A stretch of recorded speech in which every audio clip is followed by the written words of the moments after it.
Mon histoire commence bien avant que je prenne conscience du poids des choix qui allaient façonner ma vie à jamais. Je m'appelle Rachel Desta et j'ai grandi à Aksum, une cité antique située dans la région du Tigré, au nord de l'Éthiopie, où les montagnes se dressent tels des géants silencieux, gardant les secrets des civilisations passées. Ici, l'air est toujours parfumé de café fraîchement torréfié et d'épices, mêlés à la poussière rougeâtre apportée par le vent des contrées arides et lointaines. J'ai grandi dans une famille musulmane très pratiquante, où l'appel à la prière résonnait avec précision, telle une horloge sacrée rythmant nos vies. Mon père, Daoui, était un homme peu bavard mais d'une grande fermeté. Ses mains, calleuses à force de travailler dur dans les champs de Zorgo, témoignaient d'un dévouement de toute une vie pour subvenir aux besoins de sa famille. Ma mère, de sa voix douce et suave, récitait des versets du Coran avec une foi si profonde qu'elle semblait inébranlable. Elle nous enseignait, à mes sœurs et moi, tout ce que nous savions sur la religion, avec un regard aimant et attentif. Cependant, parmi tous les membres de notre foyer, une personne se démarquait particulièrement. Mon cousin Youssouf, de 5 ans mon aîné, est venu vivre chez nous après la mort accidentelle de ses parents, alors qu'il n'avait que 12 ans. Youssouf est devenu, en quelque sorte, le chef spirituel de notre communauté. Doté d'un immense charisme, il connaissait le Coran par cœur et ses paroles avaient une résonance indéniable, même parmi les anciens du village. Lorsqu'il entrait dans une pièce, sa présence semblait s'imposer. Sa barbe soigneusement taillée encadrait un visage résolu et serein, et lorsqu'il parlait d'Allah, ses yeux brillaient d'une ferveur à la fois inspirante et intimidante. Je me souviens très bien des soirs où il s'asseyait sous l'acacia devant notre maison. Entouré des enfants du village, il nous racontait des histoires sur les prophètes d'une manière si captivante que nous étions tous absorbés. Sa voix était pleine de passion, et j'étais complètement fascinée par sa façon d'évoquer les grandes batailles de l'islam, ses victoires glorieuses et le paradis promis aux fidèles. Mais au fond de moi, quelque chose commença à s'éveiller en moi. Un doute secret que je n'avais jamais osé partager avec qui que ce soit. Pourquoi, malgré toute la foi qui nous entourait, un vide profond m'envahissait. Notre maison en adobe, au toit de tôle, nous protégeait de la chaleur intense du jour et du froid mordant des nuits montagnardes. Au centre de la cour se trouvait un puits, construit par mon grand-père il y a bien des années, dont les pierres usées racontèrent l'histoire de générations qui buvaient son eau fraîche et pure. Chaque matin, avant même le lever du soleil, les femmes de la famille se réunissaient autour du puits. Le bruit de l'eau qui remplissait les jarres en terre cuite se mêlait aux conversations basses et aux chants des coqs, annonçant le début d'une nouvelle journée. Ces moments, simples mais profonds, étaient d'une beauté sereine, mais nourrissaient aussi le sentiment que quelque chose de plus grand, quelque chose qui m'échappait encore, était encore à venir. Vivre au Tigré n'était pas facile. La terre est aride, la pluie rare, mais lorsqu'elle arrive enfin, tout se transforme. Les collines arides se couvrent de verdure, comme si la terre renouvelait sa promesse d'espoir. Cependant, la région porte aussi les cicatrices de guerres anciennes, et les pierres façonnées par le vent au fil du temps témoignent d'un lieu d'une grande résilience, mais aussi d'une grande fragilité. Au milieu de tout cela, je sentais que quelque chose en moi cherchait encore des réponses. Ma vie suivait un rythme simple et, d'une certaine manière, réconfortant. Je me réveillais bien avant l'aube, avec pour seul compagnon le chant des premiers oiseaux, pour aider ma mère aux tâches ménagères. Mes pieds nus touchèrent la terre fraîche, tandis que j'allumais machinalement le feu pour préparer le repas. Ingérer, le pain moelleux et spongieux, qui pour nous est plus qu'un aliment, c'est une partie de notre âme. La fumée montait lentement, comme si elle dansait paresseusement vers le plafond. L'arôme de chez le coiffeuret l'ail que ma mère moulait patiemment dans son bazar en pierre emplissait l'air d'une promesse de saveur qui réconfortait le cœur. Mais en grandissant, quelque chose de différent a commencé à se former en moi. Pendant les prières, tandis que je me prosternais, le tapis devant moi, et que je répétais les mouvements appris enfant, mon esprit vagabondait. Des questions silencieuses et troublantes surgissaient, que je n'osais pas exprimer à voix haute. J'observais ma famille, ma communauté, mon cousin Youssouf, avec son dévouement intense et presque inconditionnel. Mais en moi, il me manquait quelque chose de plus profond. Quelque chose qui dépassait ce que je connaissais déjà. Quelque chose que je ne pouvais nommer. Et puis, la sécheresse est arrivée. J'avais 17 ans lorsque le Tigré a commencé à céder sous le poids de la pénurie. C'était comme si une malédiction s'était silencieusement répandue sur la région.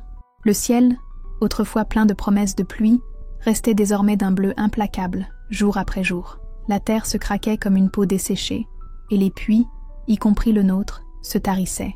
Des familles ont commencé à quitter leur terre en quête d'un peu d'eau, de quoi manger. Le désespoir s'est répandu dans notre village, et c'est dans ce paysage de pénurie et de lutte que quelque chose, ou plutôt quelqu'un, allait croiser mon chemin et changer ma vie à jamais. La crise nous obligeait à marcher chaque jour jusqu'au marché central d'Aksum, un long et pénible voyage de 3 heures sous un soleil de plomb. Chaque pas était une lutte contre la chaleur qui brûlait le sol et pénétrait mes fines semelles, tandis que le poids de la cruche vide sur ma tête semblait augmenter à chaque kilomètre. C'était comme un rappel constant de notre détresse, une humiliation silencieuse qui se répétait sans cesse. Le marché était frénétique. Les voix des gens étaient comme des cris, tentant de vendre l'eau potable comme de l'or. Des enfants maigres et fatigués s'accrochaient aux jupes de leur mère, tandis que les personnes âgées se traînèrent vers l'ombre, les yeux fixés sur l'horizon, attendant quelque chose qui n'arrivait jamais. L'air était lourd de poussière et de sueur, et avec lui, un espoir qui, peu à peu, semblait s'évanouir comme l'eau qui disparaît de nos puits. C'est dans ce décor désespéré que je les ai aperçus pour la première fois. Un groupe d'étrangers, à la peau claire et au regard bienveillant, distribuait de l'eau potable et de la nourriture à tous ceux qui en avaient besoin, sans rien demander en retour. Leurs visages étaient brûlés par le soleil éthiopien, mais ils dégageaient une paix qui contrastait fortement avec l'angoisse qui régnait sur le marché. Ils portaient de simples t-shirts avec des mots anglais que je comprenais à peine, mais il y avait quelque chose dans leur façon de bouger, leur sourire, leur façon de toucher doucement les épaules des enfants affamés, qui parlaient plus fort que n'importe quelle langue. C'était une paix dont j'ignorais l'existence, une gentillesse qui me touchait profondément. À cet instant, sans le savoir encore, une porte s'ouvrit en moi. J'ignorais ce qui allait suivre, mais une partie de moi sentait que quelque chose de bien allait se produire. Ma première réaction fut la méfiance, une réaction instinctive, comme une défense naturelle. Youssouf nous avait toujours mis en garde contre les missionnaires chrétiens, les qualifiant de menaces, de désireux de nous éloigner du droit chemin. Il les décrivait comme des loups déguisés en brebis, déguisés en bonté, répandant des mensonges occidentaux pour corrompre notre foi. Alors, en voyant ce groupe d'étrangers, j'ai été imprégné de la prudence qu'ils nous avaient inculquée.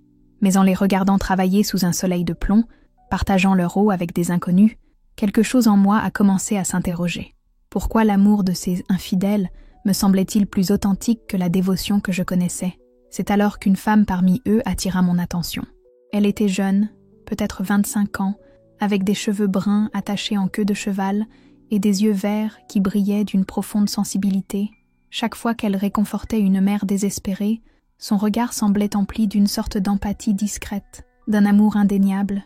Elle évoluait parmi les réfugiés avec un calme déterminé, sans hâte, mais avec une détermination claire. Ses mains, bien que visiblement fatiguées, étaient douces, mais fermes, tandis qu'elle aidait les femmes âgées, l'une après l'autre, à boire lentement l'eau fraîche qu'elle leur offrait dans de petits gobelets en métal. Je n'ai pas pu résister. Quand je l'ai vue seule un instant, remplissant des bidons d'eau sous la bâche qui offrait la seule ombre disponible, je me suis approchée d'elle. Mon amarique était faible, mais à ma grande surprise, elle m'a répondu dans un tigrinya simple mais parfaitement compréhensible.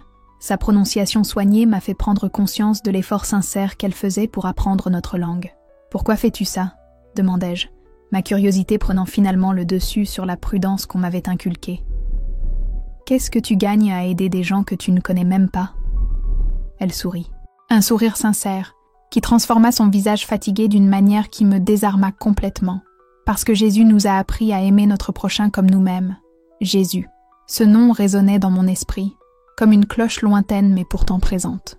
Dans l'islam, nous respections Jésus comme un prophète, mais la façon dont elle prononçait ce nom, avec tant d'affection et de révérence, était quelque chose de nouveau pour moi. Elle parlait de Jésus comme s'il était quelqu'un qu'elle connaissait vraiment, quelqu'un qui était là, à cet instant précis, guidant ses actions. À cet instant, quelque chose en moi s'est ému. Ce qu'elle disait semblait simple, mais en même temps, il avait une profondeur que je n'avais jamais envisagée auparavant. Je suis rentrée chez moi avec ma carafe d'eau, mais mon cœur était plus assoiffé que jamais. L'image de cette missionnaire m'est restée en mémoire. La douceur de ses mains calleuses, son sourire imprévisible, et la paix qu'elle dégageait malgré la douleur ambiante. Ce soir-là, pendant la prière, tandis que je récitais machinalement les paroles du Coran, je repensais sans cesse à ces paroles qu'elle m'avait dites. Jésus nous a appris à aimer. Quelque chose en moi ne parvenait pas à les oublier. Les jours suivants, je trouvais des excuses pour retourner au marché. Ma curiosité devint comme une flamme silencieuse, mais impossible à ignorer. Je les observais de loin, remarquant des choses que je n'avais jamais vues auparavant. Leur regard n'était jamais critique, leur voix ne s'élevait jamais avec impatience. Leurs ressources limitées semblaient miraculeusement s'étendre pour atteindre une personne, une famille, un enfant de plus. C'était du jamais vu. C'était une foi en action, pure et sans réserve, une foi que mon âme aspirait silencieusement à comprendre. Ils étaient en là, accomplissant ce que j'avais imaginé impossible dans un tel endroit. Mais plus encore, ils le faisaient avec un amour qui semblait transcender tout ce que j'avais connu. Cet amour avait une force silencieuse mais puissante. Quelque chose en moi commençait à comprendre que c'était peut-être ce que je cherchais depuis toujours, sans jamais parvenir à l'identifier. Un après-midi, alors que j'attendais mon tour pour aller chercher de l'eau au marché, j'ai entendu des bribes de conversation entre deux réfugiés âgés. Ils chuchotaient avec une certaine appréhension à propos de réunions secrètes qui se tenaient chez une femme âgée nommée Sehai, qui vivait à la périphérie du village. Elle aurait changé de religion après l'arrivée des étrangers. Les anciens parlaient d'un ton désapprobateur, mais leurs paroles ont involontairement éveillé en moi une étincelle de curiosité. Quelque chose en moi voulait comprendre ce qui se passait, quelque chose que je ne pouvais expliquer, mais que je ne pouvais plus ignorer. Cette nuit-là, alors que la maison était silencieuse et que chacun dormait profondément sur ses nattes, je décidai d'agir. La pleine lune illuminait tout autour de moi, projetant une lueur argentée sur les montagnes, les rendant encore plus imposantes, comme des gardiens silencieux, observant chaque pas de mon voyage furtif. J'ai suivi le chemin que mes pieds, presque involontairement, semblaient bien connaître. Ils m'ont conduit à la cabane de Tsei, une simple structure isolée sur une petite colline, entourée de buissons épineux qui rendaient l'accès difficile. Arrivé là-bas, ce que j'ai découvert a changé ma vie à jamais. Dans cette modeste pièce, éclairée seulement par des lampes à huile, un petit groupe d'Éthiopiens était assis en cercle. Ils écoutaient attentivement l'un des missionnaires, un homme aux cheveux gris et au regard bienveillant, qui lisait avec affection et d'une voix douce. Le livre qu'il tenait m'était familier, la Bible. Mais ce que j'entendais n'était pas une simple lecture, comme celle que nous avions l'habitude d'entendre à la maison. Ce n'était pas une répétition mécanique de mots, sans vie, dénuée d'émotion. Le missionnaire lisait avec animation, comme si les mots prenaient vie à mesure qu'ils étaient reprononcés. Il parlait avec une telle ferveur que chaque syllabe semblait toucher le cœur de l'auditeur. Il lisait en tigrinya « Venez à moi, vous tous qui êtes fatigués et chargés, et je vous donnerai du repos. » Ces mots tombaient sur moi comme des gouttes de pluie sur la terre sèche. J'étais si fatiguée, non pas physiquement, mais spirituellement, fatiguée des rituels vides, des questions sans réponse, d'un vide profond qui semblait impossible à combler. Malgré tous mes efforts, je me suis cachée derrière la porte entr'ouverte, le bruit de ma respiration assourdissant. Mon cœur battait si fort que je craignais que tout le monde puisse l'entendre. Mais malgré mon appréhension, je ne pouvais détourner le regard. C'est à ce moment-là que j'ai entendu parler pour la première fois d'un Dieu qui n'exigeait pas de sacrifice, mais les invitait.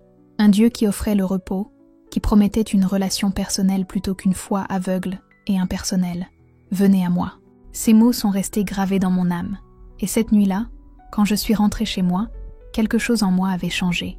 Même si je ne pouvais pas expliquer pleinement ce que j'avais vécu, je savais, avec une certitude effrayante, que je ne serais plus jamais la même. Quelque chose avait été planté en moi, une graine qui pousserait quoi qu'il arrive. Les jours qui suivirent devinrent une véritable danse entre deux mondes irréconciliables. Extérieurement, je continuais à accomplir les rituels de ma foi musulmane. Je me levais avant l'aube pour les prières, je jeûnais pendant le ramadan et portais le hijab que ma mère avait tissé avec tant d'amour. Mais intérieurement, une révolution silencieuse avait commencé. C'était une quête de quelque chose de plus, de vérités que mon cœur ressentait sans pouvoir les nommer. Mes visites secrètes chez Tsei devinrent mon plus grand secret, et en même temps, mon plus grand trésor. Chaque rencontre était comme boire de l'eau fraîche après des jours sans pluie. Tsei, le regard empli de sagesse, devint mon mentor clandestin. Elle me guida à travers les pages de la Bible en tigrinya qu'elle gardait cachées comme un précieux trésor. J'apprenais par cœur des versets entiers tout au long de la journée, les répétant silencieusement, en moulant le grain ou en allant au puits. Chaque mot était comme un baume pour mon âme affamée. Car Dieu a tant aimé le monde qu'il a donné son Fils unique, afin que quiconque croit en lui ne périsse point, mais qu'il ait la vie éternelle. Ces mots résonnèrent en moi comme un appel inéluctable. Ainsi, entre les ombres de la nuit et les rayons dorés de l'aube, une foi nouvelle commença à éclore en moi. Je savais que je m'éloignais de tout ce que j'avais connu, mais je sentais aussi que j'avançais enfin vers ce que mon cœur avait toujours recherché. Les paroles de Jean 3,16 devenaient indissociables de moi, gravées si profondément dans mon âme que même l'obscurité du doute ne pouvait les effacer. En m'en souvenant, je ressentais une force renouvelée, comme si cette vérité était une ancre au milieu du tourbillon d'une vie que j'essayais, en vain, de maintenir divisée. J'étais toujours là, entre deux mondes, et la tension de cette dualité commençait à me consumer. Lorsque nous nous réunissions pour la prière familiale, les mains levées et le visage tourné vers la Mecque, quelque chose en moi ne pouvait plus se soumettre à ce qui était purement rituel. En silence, je murmurais différentes prières, adressées à quelqu'un dont j'avais seulement entendu parler jusque-là, Jésus. Il n'était plus seulement une figure lointaine, un prophète respecté des musulmans. Il était devenu mon sauveur, mon Seigneur, et chaque jour qui passait, je le sentais plus présent, plus réel, comme s'il était là, à m'écouter, à me comprendre comme jamais auparavant. Mon cousin Youssouf, avec son regard perçant et sa perception aiguë de tout écart par rapport à la vérité, commença à m'observer avec une attention inquiète. Ses yeux semblaient scruter chacun de mes mouvements, et le poids de sa méfiance devenait palpable. Il me voyait rentrer tard de ma promenade nocturne, et je sentais un frisson me parcourir le dos lorsqu'il me lançait un regard en coin, son expression suggérant que quelque chose clochait. Chaque conversation familiale semblait se transformer en interrogatoire déguisé. Il se faisait plus insistant, plus présent, attendant le bon moment pour me confronter. Parallèlement, la communauté chrétienne secrète dans laquelle j'avais été accueillie est devenue mon refuge. Chaque rencontre était une lumière qui me réchauffait au milieu de l'obscurité.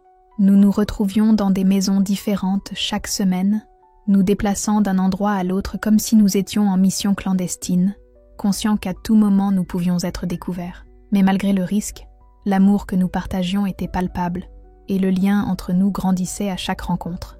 Parmi eux se trouvait Bereket, un jeune homme de mon âge qui avait vécu une expérience similaire. Il fut ma première source de courage. Il m'apprit à prier à voix haute, à prier librement, sans craindre les ombres de ce que je laissais derrière moi. Il me montra qu'il n'y avait plus besoin de rituel, que notre culte pouvait être spontané et profond, sans les contraintes que j'avais supportées pendant tant d'années. Il y avait aussi Martha, une femme forte, veuve, et marquée par la douleur des conflits régionaux. Son histoire m'a profondément touchée. Elle m'a raconté comment Jésus l'avait soutenue dans ses moments de désespoir. Et sa foi m'a montré que le christianisme n'était pas que des paroles en l'air ou des doctrines lointaines. Non, ce que nous vivions était réel, profond et puissant. C'était une foi qui transformait, qui apportait la vie là où il y avait de la douleur, et qui me redonnait de l'espoir, là où auparavant il n'y avait que des ténèbres. Chaque rencontre ressemblait à une véritable célébration de la foi. Nous chantions des cantiques, souvent à voix basse, mais avec une conviction indéniable. Nous partagions nos peurs, nos difficultés, nos joies, et surtout, nous prions les uns pour les autres, avec une sincérité que seule la persécution peut forger. Le lien que nous avons créé là était plus fort que n'importe quel lien de sang, plus fort même que les rituels que je suivais chez moi. Cependant, vivre cette double vie devenait de plus en plus épuisant. Lorsque ma famille se réunissait pour les repas du Ramadan et que Youssouf commençait à me sermonner sur la pureté de l'islam et les dangers du christianisme, mon silence était éloquent. Chacun de ces mots me frappait profondément le cœur, le divisant encore davantage, creusant le fossé entre ma loyauté envers ma famille et la foi que j'embrassais. La tension a atteint son paroxysme pendant le Ramadan, alors que ma famille jeûnait avec une dévotion aveugle. Je me suis retrouvée confrontée à l'hypocrisie de participer à un rituel qui n'avait plus de sens pour moi. Je n'arrivais plus à me connecter à cette pratique, mais je ne savais pas comment m'en détacher sans détruire tout ce que ma famille connaissait. Rompre le jeûne équivaudrait à signer ma sentence d'exil, voire pire. Puis, un soir, alors que je revenais d'une réunion avec des chrétiens, le cœur débordant d'une paix spirituelle inattendue, la réalité m'a frappé de plein fouet. Dans la cour centrale, sous le clair de lune, j'ai trouvé Youssouf qui m'attendait.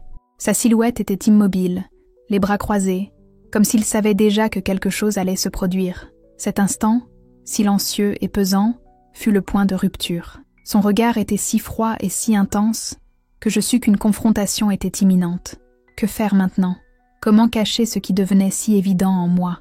Je ne savais plus si j'avais plus peur pour ma propre vérité ou de ce que penserait ma famille si elle découvrait le véritable combat qui se déroulait en moi. Youssouf attendait, et la vérité, comme un poids sur mes épaules, était sur le point d'être révélée. Le silence qui suivit les paroles de Youssouf était si épais qu'il semblait étouffer l'air autour de nous. Chacun de ses pas, chacun de ses mouvements, semblait briser la petite bulle de sécurité que j'avais tenté de construire autour de moi. Il n'y avait pas d'échappatoire. Je savais que cela arriverait un jour. Je savais que je ne pourrais pas cacher la vérité éternellement, mais en attendant, dans ma naïveté, je pensais avoir plus de temps. Mon esprit était un tourbillon d'émotions contradictoires. La peur qui commençait à m'envahir était écrasante. Mais il y avait aussi un étrange sentiment de soulagement, le sentiment qu'il était peut-être enfin possible de vivre la vérité, même si cela signifiait la ruine de tout ce que je connaissais. Mais le regard froid et tranchant de Youssouf me laissait perplexe. Il n'était pas seulement déçu ou confus. Non, il était furieux, profondément blessé par ce qu'il prenait pour une trahison. Je le suivis à contre-cœur, mes pieds pouvant à peine marcher, comme si chaque pas m'enfonçait plus profondément dans un abîme dont je ne savais pas si je pourrais m'échapper. La cour était silencieuse, les ombres des arbres projetées sur le sol telles des spectres d'un passé que je ne pouvais plus ignorer. Le chemin jusqu'à la maison de Tsei m'a semblé plus long que jamais. Chaque grain de poussière qui s'élevait sous nos pieds me rappelait le poids de ce qui allait arriver. J'avais envie de crier, j'avais envie d'arrêter, j'avais envie que tout redevienne comme avant, mais je savais qu'il n'y aurait pas de retour en arrière. Le voile de mensonge que j'avais construit au fil des mois se désintégrait sous mes yeux. Youssouf entra dans la maison avec une détermination farouche, et je le suivis, le corps presque paralysé par la tension. Chaque seconde à l'intérieur me semblait étirée, comme si le temps ralentissait, observant attentivement notre descente. Les murs de la maison de Tsei, habituellement accueillants et simples, semblaient maintenant les témoins silencieux de la confrontation imminente. En entrant, Tsei me regarda avec ses yeux sages, comme s'il savait déjà ce qui allait se passer. Il ne dit rien, mais sa présence était comme un bouclier invisible, une protection silencieuse qui me donna la force d'affronter ce qui allait arriver. Youssouf ne perdit pas de temps. Il alla droit au but, le regard fixé sur moi, et ses mots étaient si puissants que j'eus presque l'impression d'avoir été frappé physiquement. « Tu mens, Raël », dit-il avec un calme glacial, mais avec une colère contenue qui rendait ses paroles d'autant plus dangereuses. « Tu crois pouvoir tous nous duper? Me duper ?» Il désigna Tsei, qui resta silencieuse, mais son regard exprimait un message clair. Elle savait que ce moment allait arriver. J'ai essayé de parler, de défendre ce que mon cœur savait déjà être vrai, mais les mots m'ont échappé. La peur que je ressentais maintenant était différente. Ce n'était pas seulement la peur d'être découvert, mais la peur de perdre tout ce que j'aimais, ma famille, ma maison, la culture que je connaissais si bien. Mais en même temps, il y avait un autre sentiment, un sentiment étrange et troublant. Même si tout s'écroulait, une vérité plus grande me soutenait. Tsei rompit alors le silence. Elle parla d'une voix douce mais ferme, une voix qui semblait porter la force de décennies de sagesse accumulée. « Youssouf, tu vois les choses d'un point de vue qui n'est pas celui de l'amour, » dit-elle, ces mots me touchant profondément. Raël ne trahit personne. Elle suit le chemin de la vérité qu'elle a trouvé dans son cœur. Peu importe où ce chemin la mène, l'important est qu'elle soit honnête avec elle-même et avec Dieu. Ces mots m'enveloppèrent comme une étreinte. Je savais que Tsei avait raison, mais en même temps, la bataille faisait rage en moi. Que ferais-je maintenant? Comment affronterais-je ma famille, mon histoire, mon passé, après tout ce qui allait être révélé? Ces mots sont sortis de ma bouche comme une déclaration de liberté, mais aussi comme une condamnation à mort. Je savais ce que ces mots signifiaient, non seulement pour Youssouf, mais pour toute ma vie. C'était une rupture, une blessure profonde, quelque chose qui me séparait de tout ce que j'avais connu jusqu'à cet instant. Mais en même temps, il y avait dans ma voix une force tranquille, une confiance que je n'avais jamais soupçonnée. C'était comme si, en déclarant ma foi en Christ, j'avais enfin trouvé ma véritable nature, le but véritable que mon cœur cherchait depuis si longtemps. Youssouf resta silencieux, les yeux rivés sur moi, comme s'il cherchait à mesurer la profondeur de ma conviction. L'atmosphère entre nous était chargée d'une tension si palpable que j'entendais les battements de mon cœur résonner dans mes oreilles. Il ne dit rien tout de suite, mais son expression exprimait l'incrédulité et une colère contenue. On aurait dit qu'il cherchait à comprendre comment une telle chose avait pu arriver, comment sa cousine, qu'il considérait comme si proche et si loyale, avait pu trahir sa foi et sa famille de manière aussi dévastatrice. Il rejeta la Bible sur le lit d'un geste brusque, comme si la simple présence de ce livre était impure, incompatible avec sa vision du monde.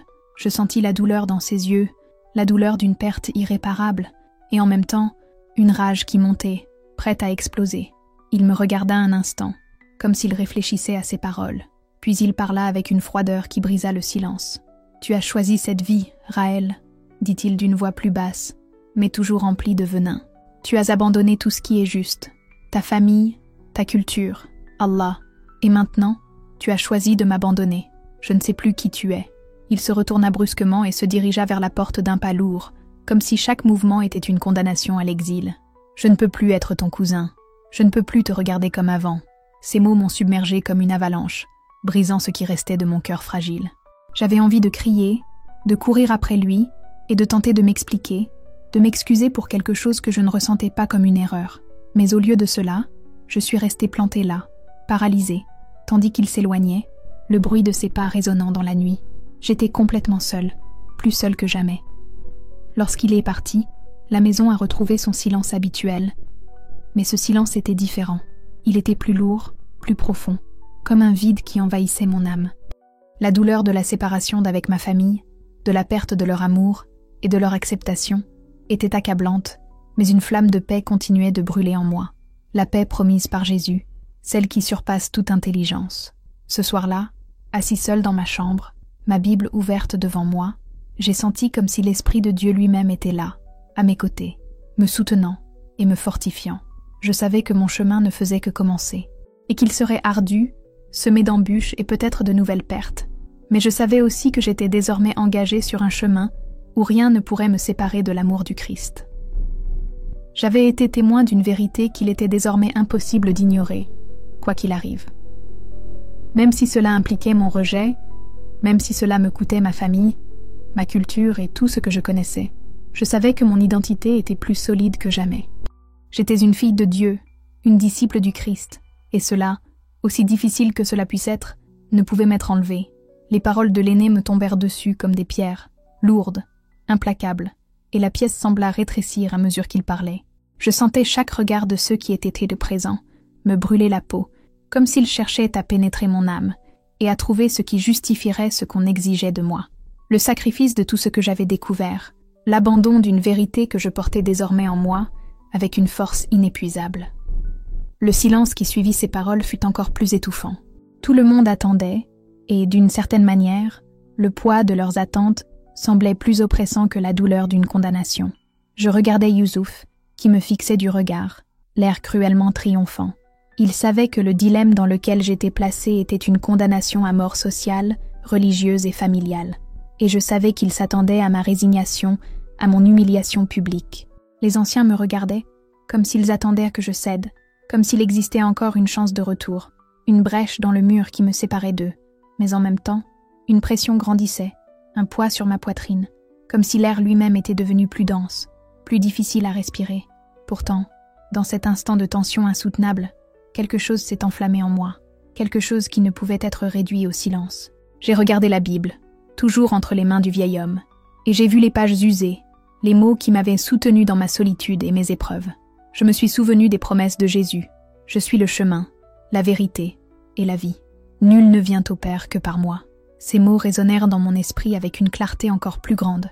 Ce n'était pas seulement un livre, c'était la vérité. Cela m'avait libéré de la prison de la peur, de la culpabilité et de la honte. C'est la vérité qui m'a permis d'envisager ce moment avec courage, sachant que, quel que soit le prix à payer, cette vérité était plus précieuse que toute vie ou tout honneur que le monde pouvait offrir. Et puis, sans penser à autre chose, sans me soucier de ce que cela pourrait signifier pour l'avenir, j'ai élevé la voix. Je n'ai pas crié, mais j'ai parlé fermement, avec une conviction si profonde que j'ai senti la force de mes mots résonner dans l'air. Je ne renierai pas Jésus. Je ne peux pas abandonner ma vie. Ces mots sont sortis de moi comme une confession, mais aussi comme une décision irrévocable. En les prononçant, j'ai senti un poids se soulever de mes épaules, comme si toute la terreur accumulée ce matin-là s'était dissipée. Il n'y avait plus de peur, plus d'incertitude. J'étais en paix, comme si l'Esprit de Dieu lui-même avait enveloppé mon être d'une protection invisible.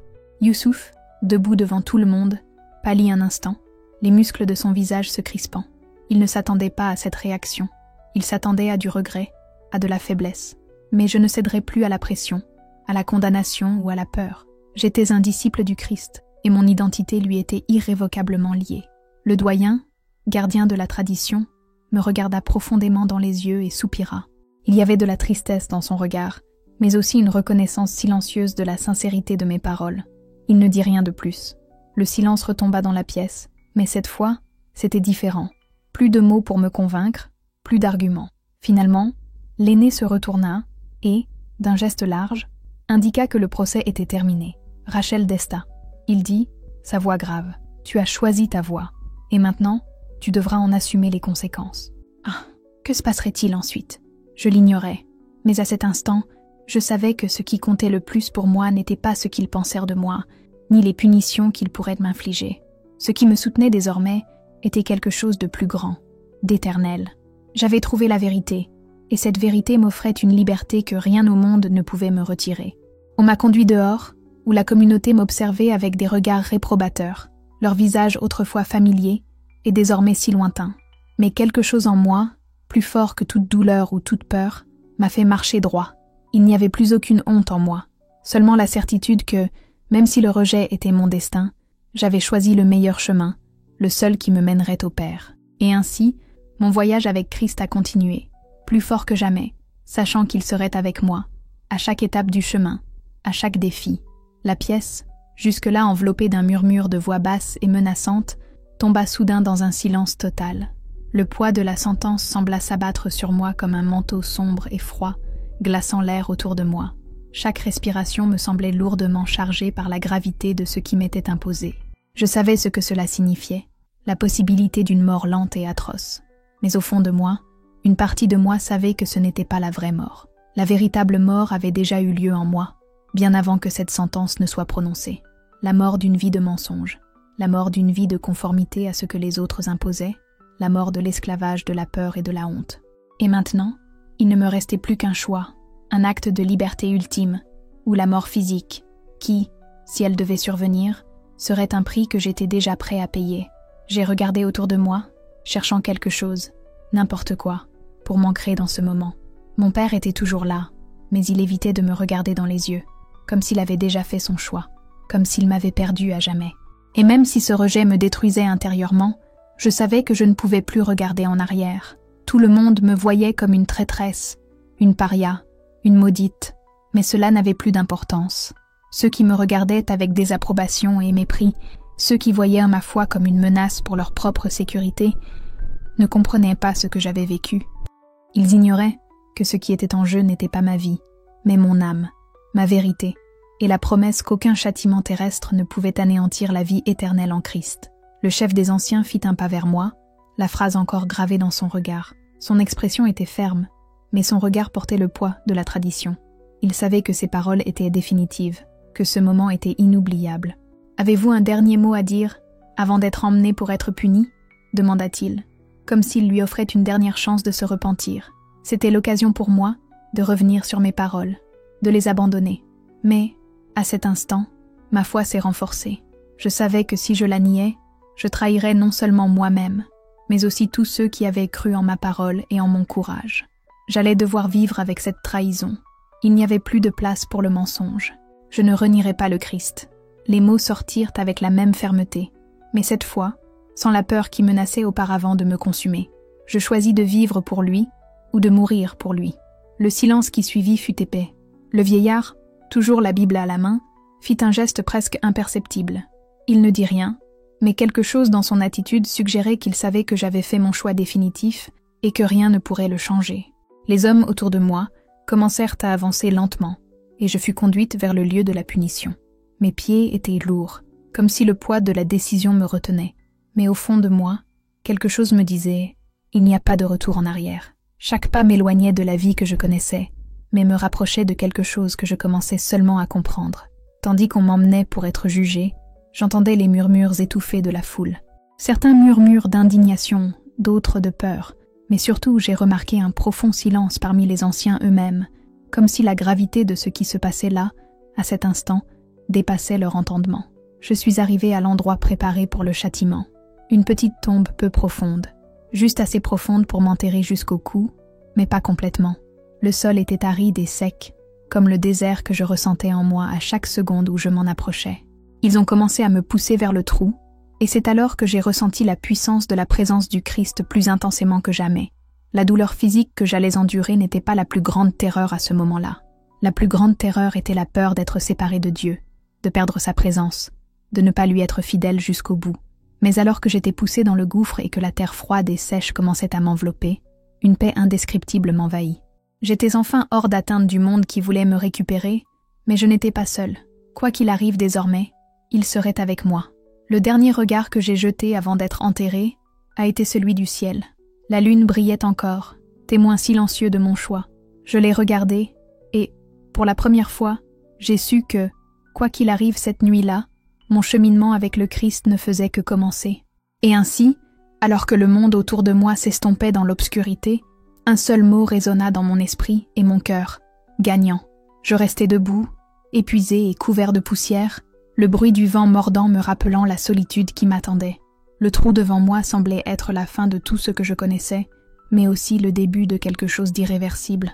Chaque morceau de terre enlevé représentait non seulement une perte matérielle, mais aussi une étape décisive vers ce que je savais être la volonté de Dieu pour ma vie. Malgré le sang sur mes mains, malgré les cloques qui éclataient et laissaient mes paumes ouvertes, une force grandissante en moi me maintenait debout. Je ne creusais plus une tombe. Je me créais un espace pour ma liberté spirituelle, un espace où mon âme pourrait respirer sans les entraves de la peur. En levant les yeux, j'ai vu Youssouf m'observer de loin. Son visage était impassible, mais quelque chose dans son regard, à cet instant, m'a fait douter de sa conviction absolue. Ce n'était ni du regret, ni de la compassion, mais peut-être, pour la première fois, une frustration sourde. Il remplissait son rôle, mais la tension était palpable. Il savait que ce qui se passait ici n'était pas une simple punition, mais une rupture irréversible. Il savait, d'une certaine manière, que cette nuit allait changer nos vies. C'est prêt, Youssouf dit cela d'un ton plus proche de l'ordre que de l'observation. Il m'observa encore quelques secondes, comme s'il attendait une réaction de ma part. Comme je ne répondais pas, il recula, me faisant signe de descendre dans le trou que je venais de creuser. Le vent sifflait autour de nous, comme si la nature elle-même attendait le dénouement de ce drame. Chaque muscle de mon corps était en conflit. La tentation de reculer, d'abandonner, de renier Jésus pour me sauver la vie était forte. Mais au fond de moi, quelque chose me disait que ce n'était pas une décision à prendre par peur de la mort physique.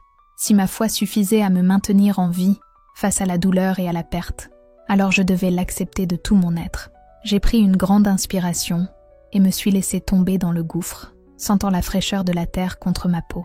L'espace était exigu, la pression de la terre autour de moi semblait m'écraser, mais je savais que si je restais là, je serais protégée par un amour bien plus grand que toute persécution ou menace qui pourrait surgir. Youssouf s'approcha lentement, ses pas lourds comme le fardeau d'un homme qui sait qu'il en amène un autre sur le seuil. Je le regardai sans crainte, et dit, avec toute la sincérité de mon être, « Je ne renierai pas mon Seigneur. Je ne renierai pas le sacrifice qu'il a fait pour moi. » Le vent, qui semblait auparavant murmurer, s'intensifia, comme si tout autour de nous attendait le dénouement de la nuit. Youssouf se tenait au bord de la tombe, et l'espace d'un instant, ses mains tremblèrent légèrement, comme si le poids de la décision qu'il s'apprêtait à prendre le consumait lui aussi. Il se retourna vers moi, et, l'espace d'une fraction de seconde, je lus une hésitation fragile dans son regard. Mais cela disparut bientôt, remplacé par la dureté d'un homme qui avait une mission à accomplir, une mission qui ne pouvait être annulée, peu importe le nombre de doutes qu'il avait en lui-même. « Si vous survivez, vous pourriez le regretter », murmura-t-il, sa voix maintenant plus basse, presque comme s'il commençait lui-même à réaliser la nature finale de la phrase. Et c'est dans ce silence, dans cet espace étroit et froid, que mon esprit fut envahi par une pensée qui me donna encore plus de force. Si la mort vient, qu'elle vienne, mais elle ne peut pas toucher mon âme. La terre commença à se déverser sur ma tête et mes épaules, m'enfouissant de plus en plus profondément. Chaque grain de sable et de poussière qui tombait sur moi symbolisait la résilience de ma foi, me rappelant que, même dans cette sépulture temporaire, j'étais entre les mains de Dieu. Mon corps, enfoui jusqu'au cou, ne ressentait plus la douleur physique. Il ne restait plus qu'un lien avec ce qui reposait au plus profond de moi. Ma foi inébranlable et la promesse de l'éternité. Le bruit de la pelle frappant le sol était désormais lointain, étouffé par le poids de la terre qui me séparait du monde extérieur. Mais dans le silence, j'ai compris que mon choix était déjà fait et irréversible. J'avais renoncé à la peur, à la honte, à tout ce qui me liait au passé. Et tandis que la terre se refermait sur moi, j'ai ressenti la présence du Christ plus intensément que jamais. Il était avec moi. Il serait toujours avec moi. Quand la dernière pelletée de terre est finalement tombée sur ma tête, un profond silence s'est installé dans la pièce. Et dans ce silence, j'ai ressenti une paix si profonde qu'aucune peur ni aucune douleur ne pouvait l'atténuer. J'étais complètement abandonné à mon Sauveur, prêt à affronter tout ce qu'il me réservait. La mort physique pourrait survenir, mais mon âme avait été rachetée. J'étais complètement isolé, comme si la terre elle-même voulait m'engloutir, me faire disparaître. Chaque son, même le plus subtil, semblait s'amplifier dans ce trou étroit, comme si l'espace cherchait à m'emprisonner non seulement physiquement, mais aussi psychologiquement. Mais alors même que la peur tentait de s'infiltrer dans mon cœur, quelque chose de plus fort s'éleva en moi. Le souvenir du Christ n'était pas une abstraction lointaine, mais une présence vive, presque tangible. Il était là, avec moi, au plus profond de mon tourment, dans ce lieu qui aurait dû être un tombeau temporaire, mais qui s'est transformé en autel. « Je suis avec toi ». Ces mots me sont venus à l'esprit comme un murmure doux mais inébranlable. N'ayez pas peur, car j'ai vaincu le monde. Il était venu pour les affligés, pour les solitaires, pour ceux qui, comme moi, n'avaient personne d'autre vers qui se tourner. Au début, la peur tentait encore de m'envahir. L'obscurité pesante, l'air raréfié et le silence oppressant semblaient incarner le désespoir. Chaque battement de mon cœur résonnait comme un tambour de guerre, chaque respiration un effort douloureux. Le poids de la terre au-dessus de moi semblait, par moments, m'écraser, me faire succomber. Mais ensuite, je sentis la paix envahir les profondeurs de mon être, une sorte de sérénité inexplicable, mais qui existait là, au fond de la tombe.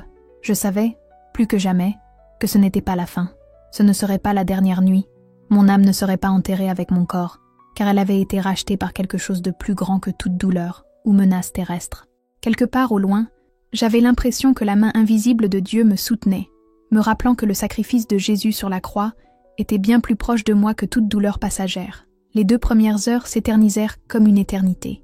À chaque minute qui passait, la pression de la terre devenait de plus en plus insupportable, la chaleur ressentie plus tôt dans la soirée s'estompant, remplacée par la froideur d'une réalité impitoyable. Chaque respiration semblait plus laborieuse que la précédente.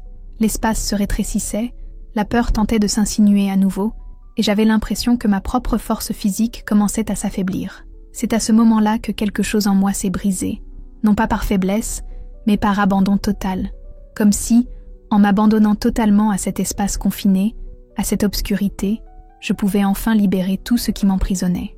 Je me suis abandonnée à cette obscurité, au vide, et dans cet abandon, j'ai ressenti une puissance inhabituelle.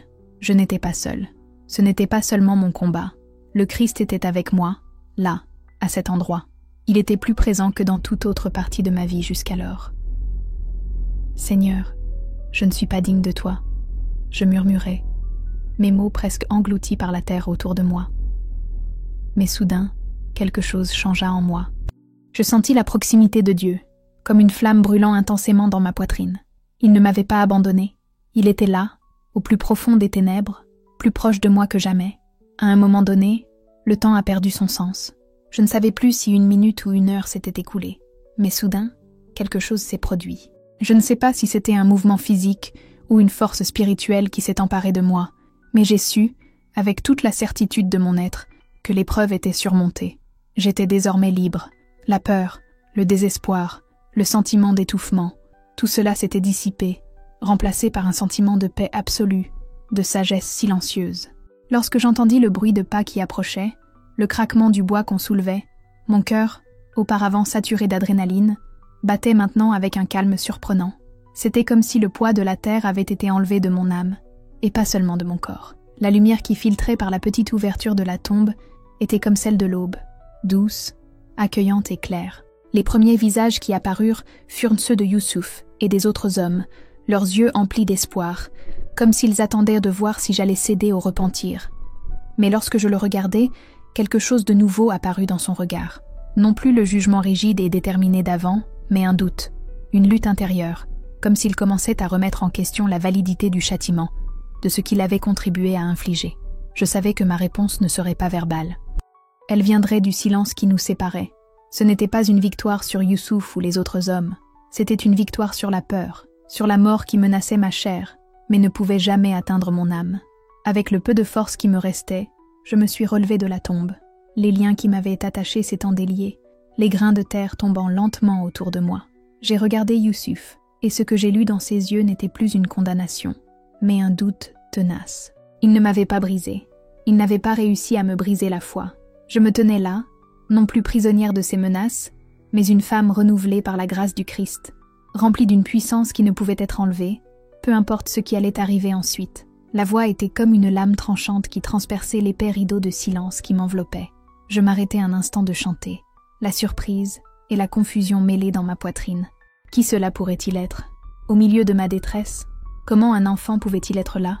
Au milieu d'une nuit sombre et déserte, le doute commença à m'envahir, mais avant que la peur ne s'insinue, la réponse me parvint dans un murmure doux mais puissant. Je suis d'accord. Ce n'était pas un doute, mais une confirmation. Une certitude inhabituelle que, malgré les circonstances, il se tramait quelque chose de plus profond, quelque chose qui dépassait mon entendement. L'enfant demanda de nouveau, d'une voix plus basse, plus inquiète, mais toujours pleine d'une curiosité innocente. « Est-ce que tu vas bien ?» Je fixais l'espace exigu où je me trouvais, le vide comblé seulement par mon souffle, et les échos de ma voix qui résonnaient encore dans l'air. Moi, qui étais si profondément plongée dans mon propre combat intérieur, j'étais maintenant ramenée à la réalité. Je ne me battais plus seulement pour ma survie, mais pour quelque chose de bien plus grand, un message d'espoir qui pouvait atteindre quelqu'un, même ici, au milieu des ténèbres. Oui, parvins-je à murmurer, une paix inexplicable me submergeant. Je vais bien, je suis avec Jésus. Mon cœur battait fort, pour une nouvelle raison, l'envie de partager ce que j'avais découvert dans l'obscurité. Toi aussi, tu peux le trouver. Il t'aime. Je savais que mes mots, bien que simples, étaient profonds et vrais.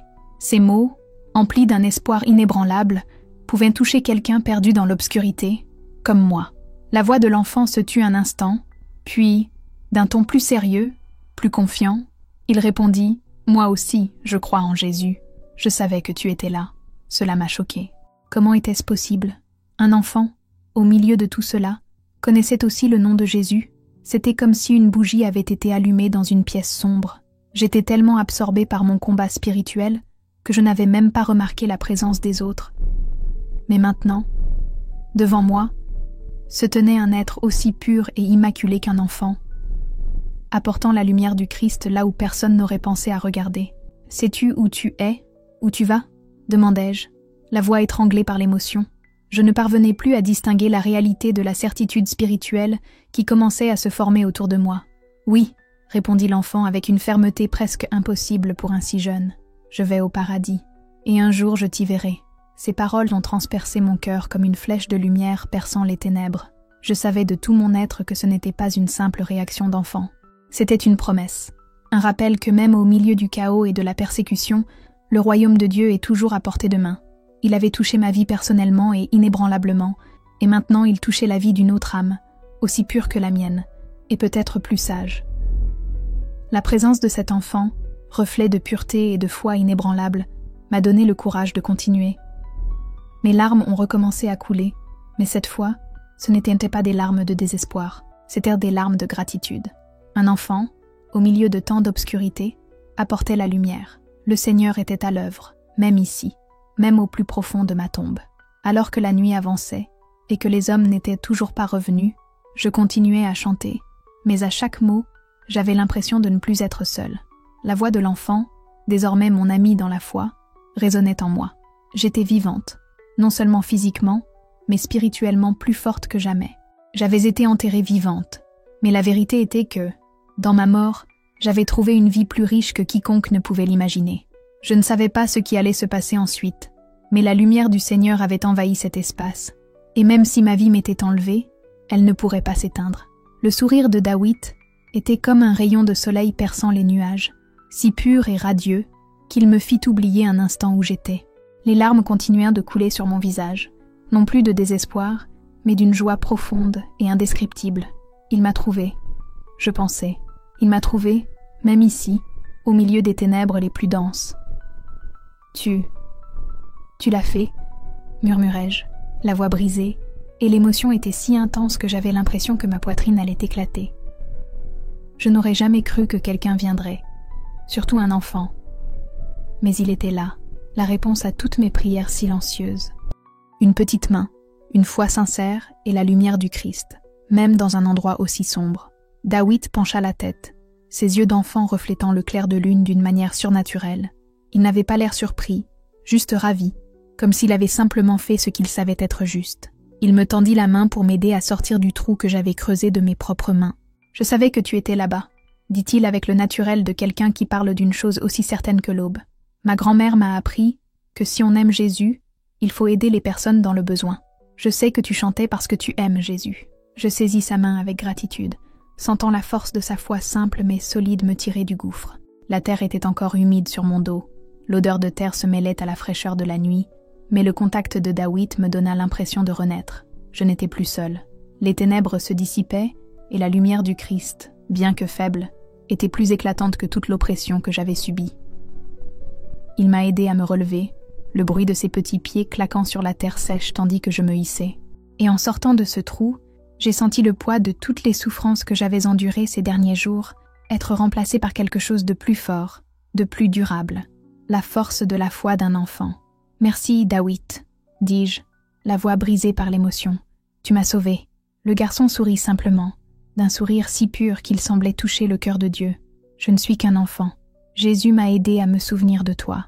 Il voulait que je te retrouve. » Je ne savais plus quoi dire. Ce petit geste, cette foi enfantine, avait été la clé de mon salut cette nuit-là.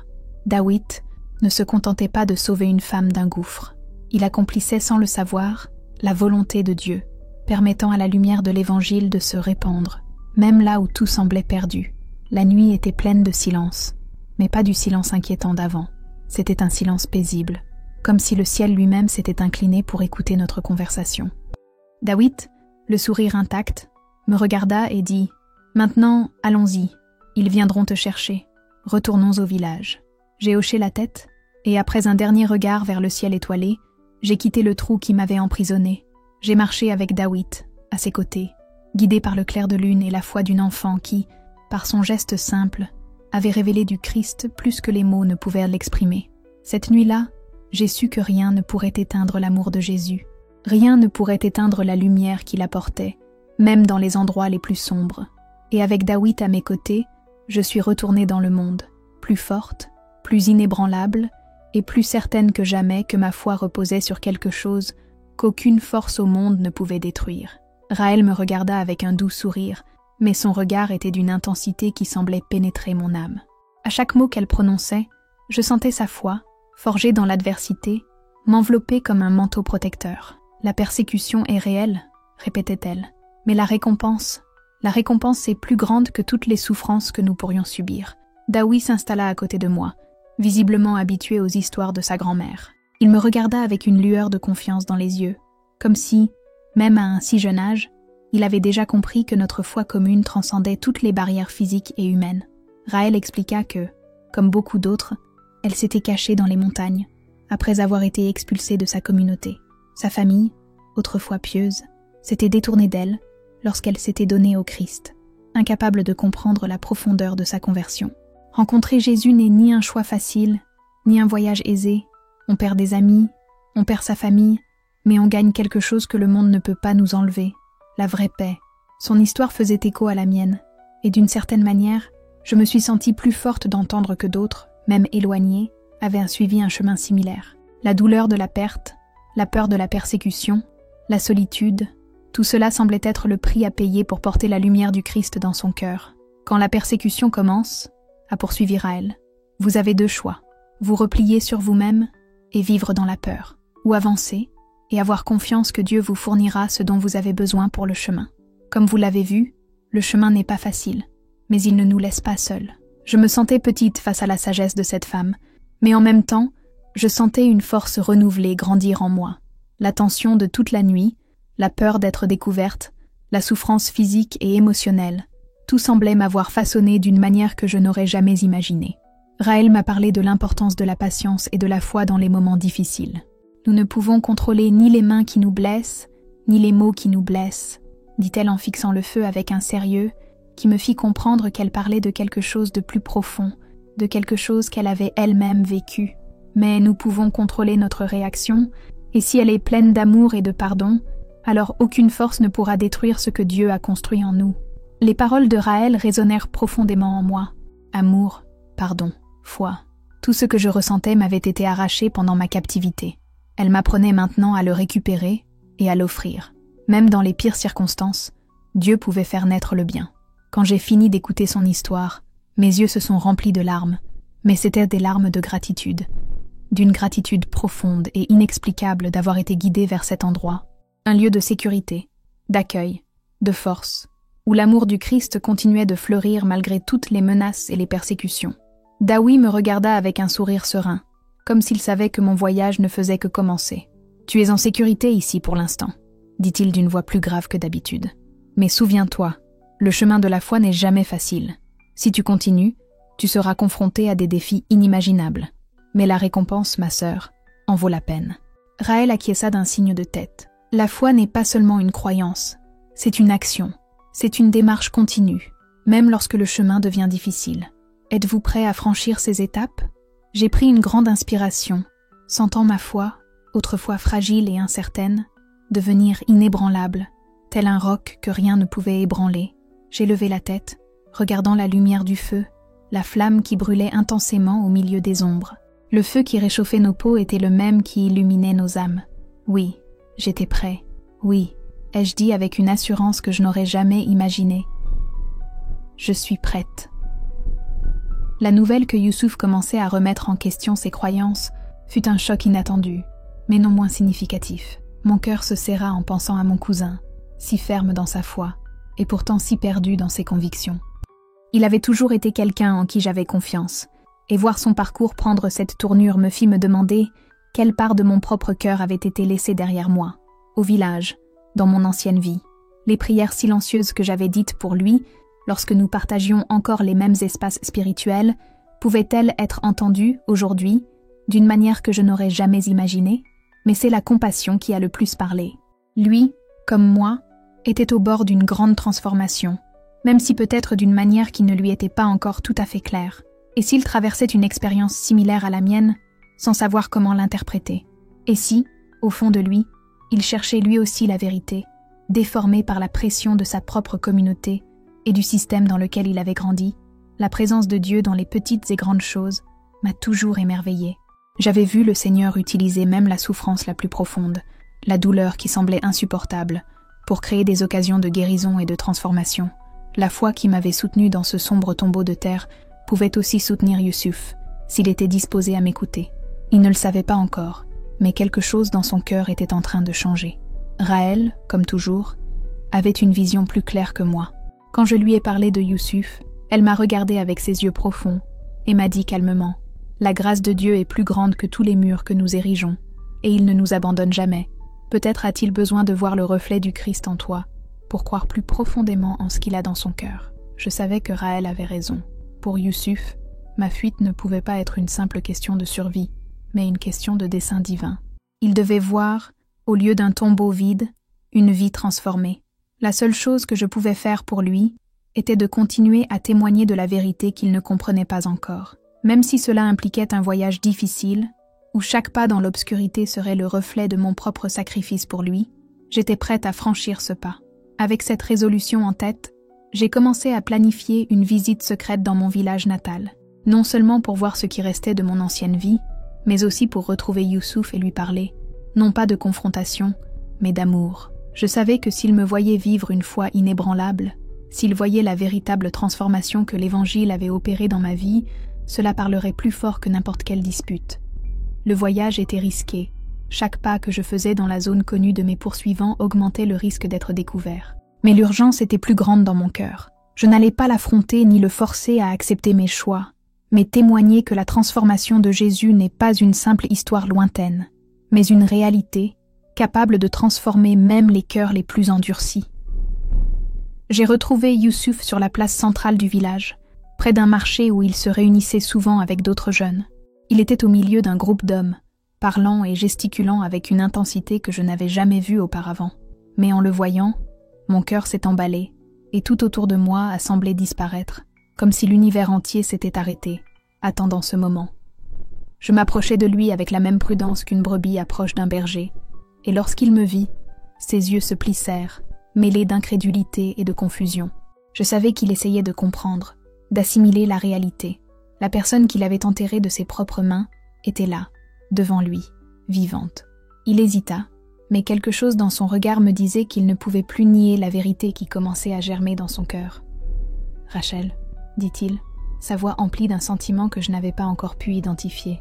Je ne savais pas si tu étais vivante ou morte.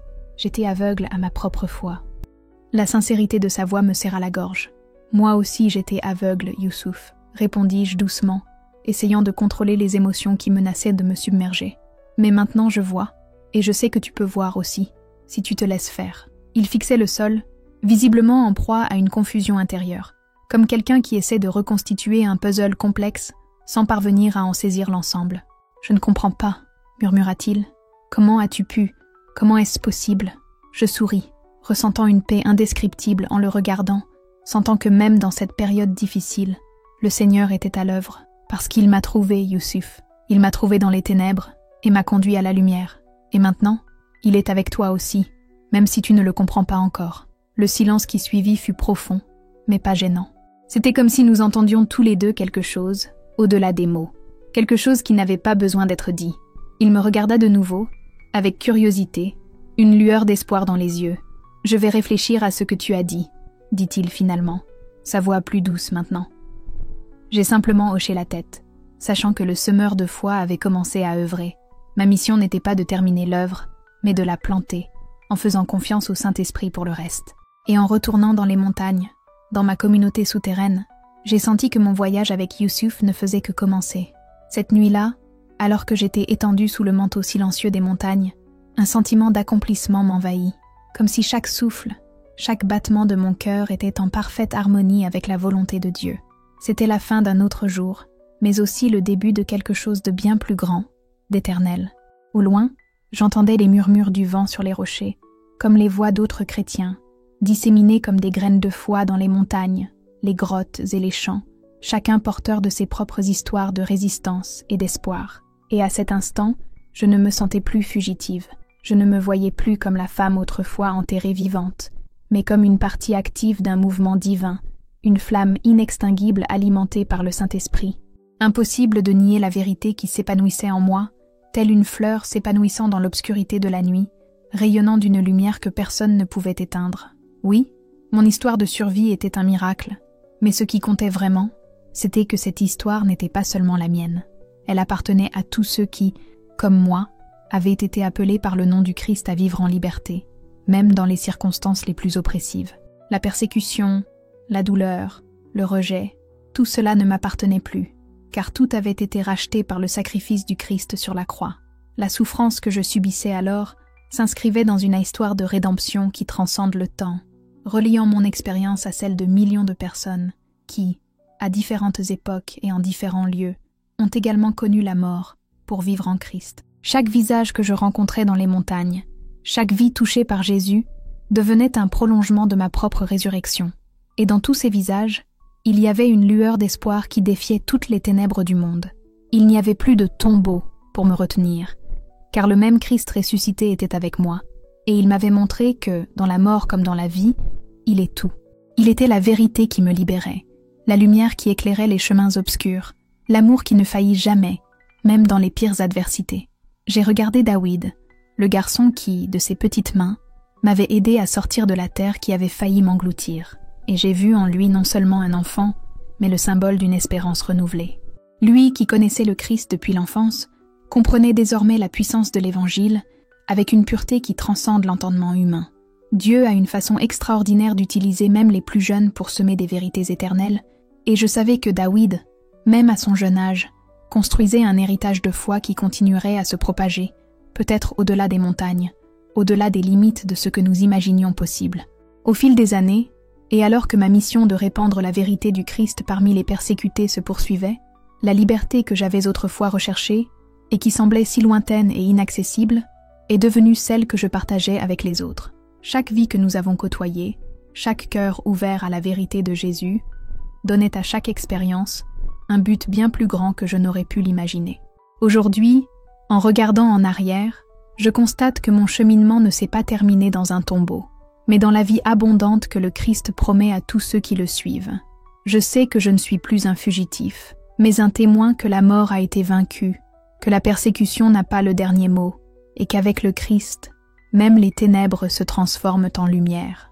À chaque nouveau pas, à chaque nouvelle histoire d'endurance et de foi, je me rappelle que l'amour du Christ est plus fort que toute force qui tenterait de nous détruire, plus fort que n'importe quelle tombe. Ainsi, ma prière demeure. Que ceux qui cherchent, enfouis dans leur propre caverne de désespoir, trouvent la même lumière que moi. Que le témoignage de ma vie soit un rayon d'espoir, non seulement pour ceux qui subissent la persécution, mais aussi pour tous ceux qui recherchent un but plus élevé, un amour éternel. Car, comme je l'ai appris au plus profond de la terre, la véritable liberté vient de l'abandon total au Christ, seule source de vie véritable, qui ne connaît pas de fin.